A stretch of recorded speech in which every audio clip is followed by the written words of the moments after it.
اعوذ باللہ من الشیطان اللعین الرجیم بسم اللہ الرحمن الرحیم یا ایہا الذین آمنوا کتب علیکم الصیام کما کتب علی الذین من قبلکم لعلکم تتقون۔ عزیزو، آج 17 رمضان المبارک قریب ہے کہ تمام ہو جائے اور شب 18 میں ہم لوگ وارد ہوں۔ عزیزو، رمضان کے سلسلے میں رسول خدا نے ایک حدیث ارشاد فرمائی کہ الصوم لی وانا اجزی بہ۔ رسول اللہ فرماتے ہیں کہ یہ خدا نے کہا، رسول اللہ نے صرف نقل کیا ہے اور کلام ہے خدا کا۔ خدا کہتا ہے کہ جو روزہ رکھتا ہے، روزہ جو ہے وہ میرے لیے ہے۔ الصوم لی، روزہ میرے لیے ہے، وانا اجزی بہ، اور اس کی جزا، اس کا ثواب آپ کی زبان میں کہوں تو بہتر ہوگا، میں خود دوں گا۔ عزیزو، تو اس ماہ صیام میں ہم کو کوشش کرنی چاہیے کہ روزے سے غفلت نہ برتیں۔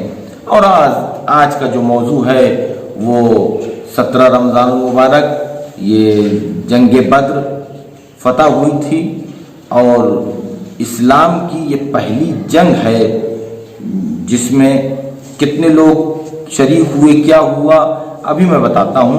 پہلے آپ ذرا سا توجہ یہ فرما لیجئے کہ جنگ بدر 2 ہجری میں ہوئی اور 2 ہجری میں کیا کیا واقعے ہوئے، ذرا سا اختصاراً آپ سماعت فرما لیں تاکہ ایک آپ کے ذہن میں خاکہ بن جائے۔ پہلے جناب سیدہ صلوات اللہ علیہا کا عقد مولا کائنات سے ہوا، اور ایک تو شادی ہوئی مولا کائنات کی فاطمہ زہرا صلوات اللہ علیہا سے اس 2 ہجری میں، اور 2 ہی ہجری میں دونوں قبلے کی طرف رخ کر کے نماز پڑھی گئی، یعنی تحویل قبلہ 2 ہجری میں ہوا ہے۔ اور اسی لیے کیونکہ پہلا قبلہ مسلمانوں کا، ہم لوگوں کا، یہ بیت المقدس تھا۔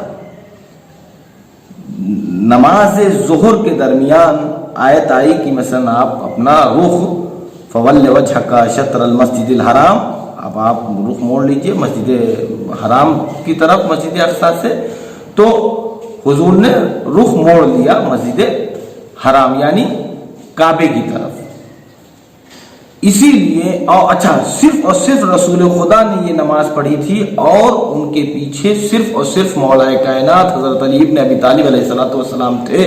اسی لیے کچھ باتیں ہیں جس میں فخر کیا ہے مولا کائنات نے، تو اس میں یہ بھی ہے، انہوں نے کہا کہ میں وہ ہوں جس نے دونوں قبلوں کی طرف رخ کر کر نماز پڑھی۔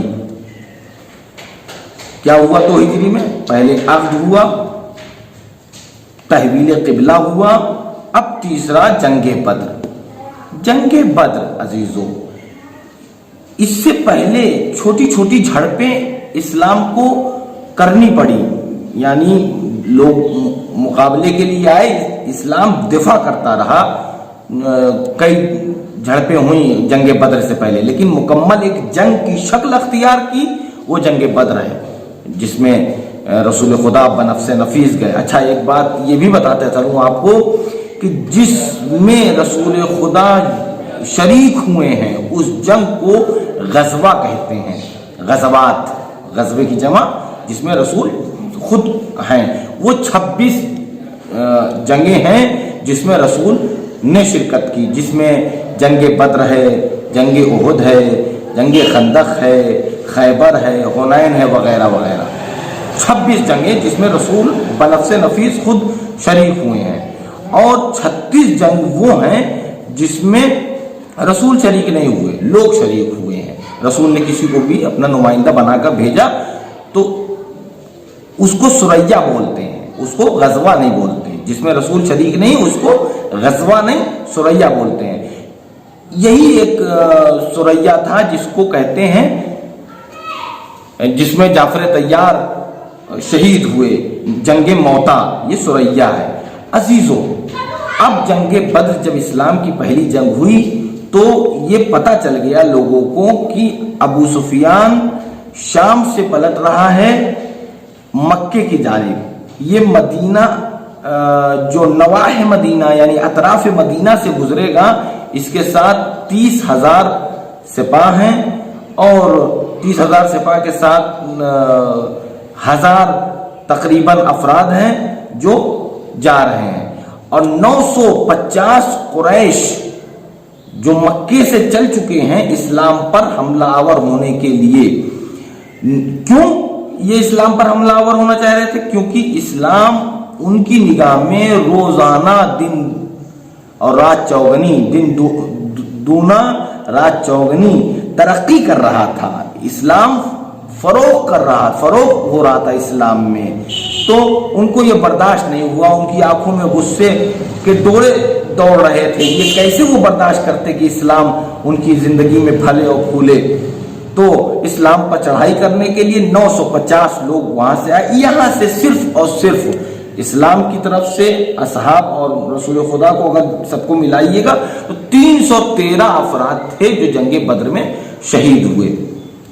مدینے سے قریب ایک گاؤں ہے جس کا نام بدر ہے، وہاں پر یہ مقابلہ کرنے کے لیے گئے۔